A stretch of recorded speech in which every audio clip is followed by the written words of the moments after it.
c'est à toi de jouer. Hola!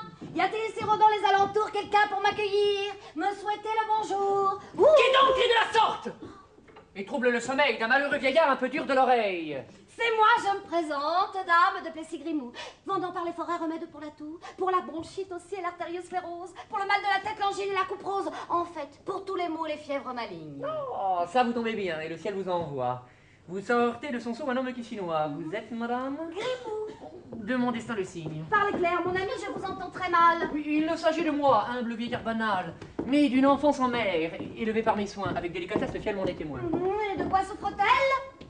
Elle voit des nains partout. Des nains? Petits, j'espère? Ils m'arrivent au genou. Oh, fort bien.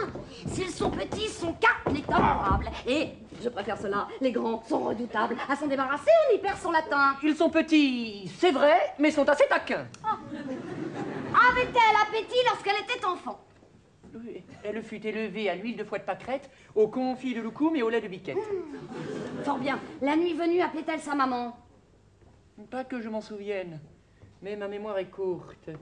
Oh! Elle a la couleur diaphane du yaourt. Oh, ceci est important. Bien, je crois posséder en mon sac un remède. Pourrais-je lui parler? Avec joie, justement, la voici qui s'avance. Et range ton bazar pour maintenant. Elle a dû voir venir de loin sa délivrance. Neige, donnez le bonjour à dame. Plessis-Grimou. Ah! Grand-père! Vous avez un nain sur les genoux. Mais Que vous disais-je, madame, elle envoie sans arrêt. ceci n'est pas trop grave à ce qu'il me paraît. Tenez, voici une pomme, croquez-la, ma chérie. J'obtins de ce même fruit en maintes maladies un résultat tangible. je me méfie des pommes. Mais celles-ci, mon enfant, viennent tout droit de Rome.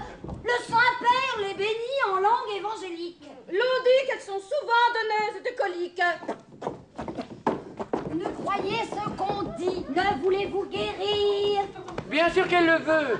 C'est son plus cher désir. Alors croquez la pomme, ma ravissante enfant. Oubliez les on-dit et croquez à belles dents. Croque, croque, ma neige. J'hésite, ô doux grand-père. Ah ça, mes ventres bleus, serait-ce d'un clistère dont vous avez envie? Un clistère?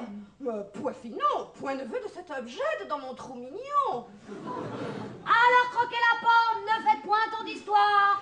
Ce n'est jamais qu'un fruit, pas un suppositoire. Bon, c'est bon, je vais croquer. Ah, un nain la fit tomber. Oh, c'est signe de malheur sur le point d'arriver. Que vous disais-je, madame, ces nains sont un calvaire. Toi, le vieillard obscène, commence par te taire. Coucou les copains. Et toi,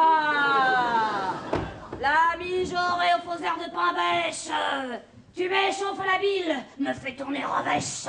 Tiens, tu vas la croquer, cette pomme, nom de Dieu, jusqu'au trognon, ma fille, à l'instant, sous mes yeux. Voilà, son compte est bon, je puis me retirer. Adieu, noble vieillard. Comment vous remercier?